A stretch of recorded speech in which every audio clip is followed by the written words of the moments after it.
For the last 4 weeks, we've made it our goal to highlight Asian American and Pacific Islander culture. You see me and some of my other colleagues on camera, but there's also people behind the scenes at KREM that share a common heritage. We don't ever like to insert ourselves into stories, but this one is personal for so many of us at KREM. So we thought it was important to turn the camera around for a candid conversation about being an Asian American. Growing up was quite tough in the 60s. There was a lot of prejudice going on. And I grew up in a pretty traditional Indian family. They were first generation to come over here from India. So, you know, from birth, I've been pretty immersed in it. Food is like a high priority with my mom. And of course, growing up, we ate a lot of rice. And even now, even though my family may not be big rice eaters, I myself eat rice many, many times a week. And I buy my rice in 50-pound bags. KREM too embraces diversity and has for a long time. We have people from all walks of life, including people from the Asian American and Pacific Islander community. I'm Vietnamese and Chinese American, and I want you to meet some of my Asian American colleagues and hear their stories. I am Korean American. I'm Indian. I am Japanese American. I am part Filipino, Hispanic, and Caucasian. I am half Chinese. I am Filipino, Chinese, Spanish, French, Hawaiian. Breaking overnight, a deadly shooting in Atlanta, bringing national attention to the rise of violence against Asian Americans. It is a little bit frightening to know that there has been an increase in attacks on Asian Americans. And I do worry sometimes about some of my older family members. Good afternoon, everyone. Thanks for joining us. You know, professionally, I have to do my job, but emotionally, it breaks my heart that it's almost coming back to the way it was. We're used to covering all types of stories, but this last year became even more personal for us as attacks against Asian Americans increased. While it's making headlines now, it's not necessarily something new. We still couldn't sit with the white folks at the restaurants, and I thought that was part of life. We had to sit at the counter. And then I realized that, wow, this is real. My mother dealt with a lot of discrimination when she came to this country in the 1970s. Her English wasn't that great, and so she was looked down upon. I always got the question, what are you? Because I suppose I look a little bit racially ambiguous. That's the term I like to use. What's wrong with your nose? Why is your nose flat? Or just, what are you, Chinese? Or just plainly, what are you? And then I look at them and say, what do you mean? What am I?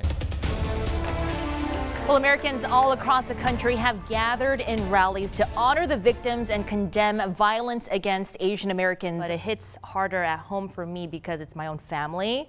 And as a journalist, hearing about those things that are happening, it makes me sad. You know, it happens in sports too. You see it, and it's very discouraging that, you know, we're in 2021 and we're still in these spots a lot of the times as it pertains to people of color. I actually remember watching KREM as an aspiring journalist in college and saw people who looked like me, and that really encouraged me because I knew that this is a place that no matter what your background is, everyone is welcome. I feel like KREM has made a huge effort to bring people with diverse backgrounds, both behind the scenes and on air. Grateful to be in a place that is accepting and seems to celebrate diversity. I've been extremely happy with the diversity and how that's championed here at KREM. As journalists, we know it's our responsibility to uncover truth. This is our community too. We live here and call the Inland Northwest home. We know it won't happen overnight, but we know we can make a difference.